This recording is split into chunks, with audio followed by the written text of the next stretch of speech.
India has one of the oldest continuous cultures, dating back at least 5,000 years, and is, in the words of Mark Twain, the cradle of the human race, the birthplace of human speech, and the mother of history.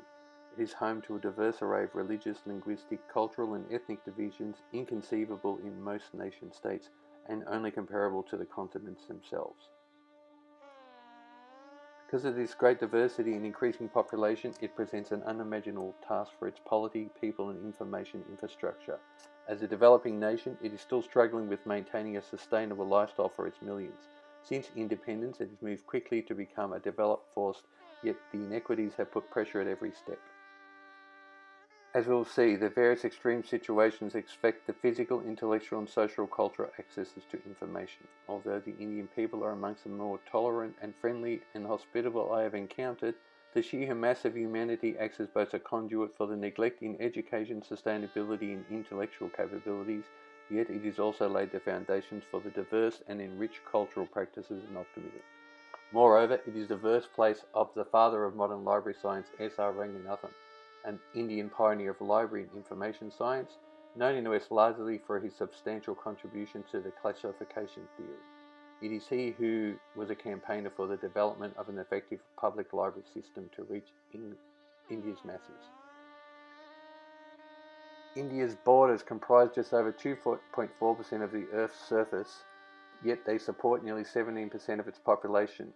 At 1,210.2 million, it is equal to the combined population of the US, Indonesia, Brazil, and Japan put together. 30% of the population lives in urban centres, with around 1 billion living in more than 640,000 villages. In light of the extraordinary population and complex cultural system, the challenges for all spheres of infrastructure are daunting. Even its geological location is at odds with its attempts to move forwards. India has 17 official languages as well as English. The latest Indian census lists 114 languages, and these are not from other countries. 22 are spoken by more than 1 million people, and there are 216 widely used dialects, with more than 850 languages used every day. Hindi is the most prominent language at around 40%, and its lexical counterpart, Devanagari, is the national script of India. However, Hindi is not the national language. More people speak English than the next most common language, Bengali. The 2001 census declared a person over 7 who can read and understand writing in any language is considered literate. The literacy rate has increased to 74%, though the urban-rural divide is vast at 84% to 68% of rural persons literate. Only continental Africa exceeds the ethnic diversity of India. While 72% are Indo-Aryan, each group can be further subdivided into the various combinations of language and religion. The 4 technically illegal Hindu castes are found nationwide and are subdivided into hundreds of locally specific categories. Similar hierarchies exist within Sikh and Muslim communities. Indians are predominantly Hindu by religion at 80%, with 14% Muslim and 6 Jains, Christians and Buddhists the remaining 6%. It is a pantheistic religion whose main sects are Vaishnavas, Shivites or Shaktis. The constitution provides religious freedoms, and Indians have a tolerant view of religion despite the more political sparring that occurs between Hindus and Muslims.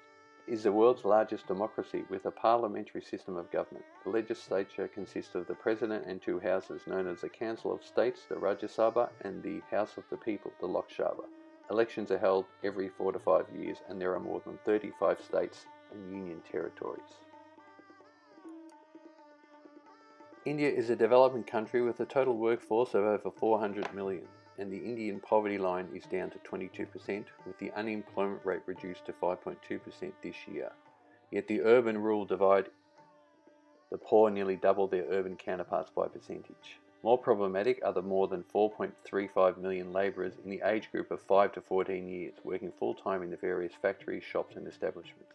Indian Rail is a major transport mode for these passengers, with over 7,000 stations and 7 billion passengers a year.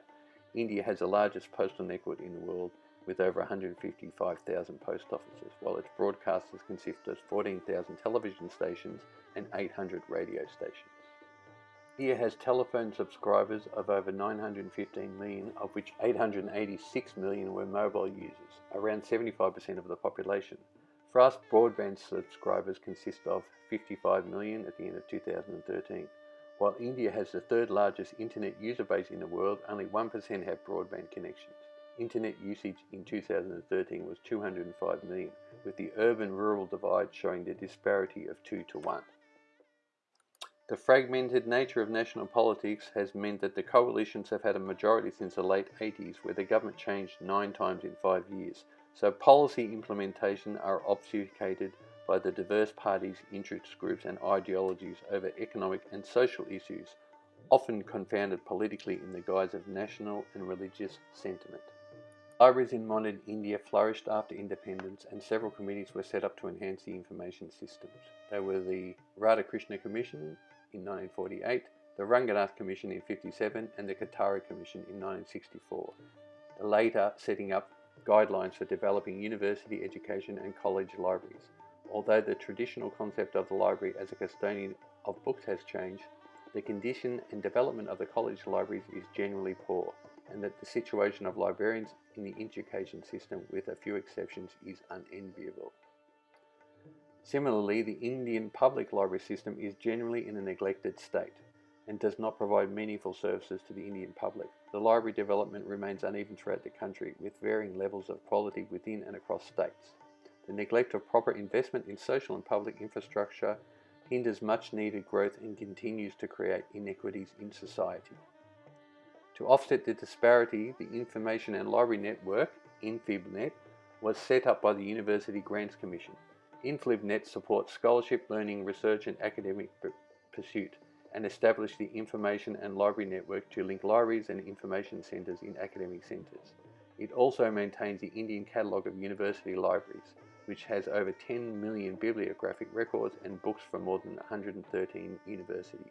Despite these shortcomings, India has a vast library system. Its National Library in Calcutta, and there are 3 National Research Libraries in New Delhi. The National Library has a separate language section for users in their respective languages, and there are over 13,000 academic libraries, 30,000 public libraries, and 300,000 school libraries, and 550 government-funded research and specialist libraries. The extremities of population, language and wealth, the Indian information system is slowly enabling citizens to have information access. The National Knowledge Commission has given the incentive for these libraries to transform its system in the future.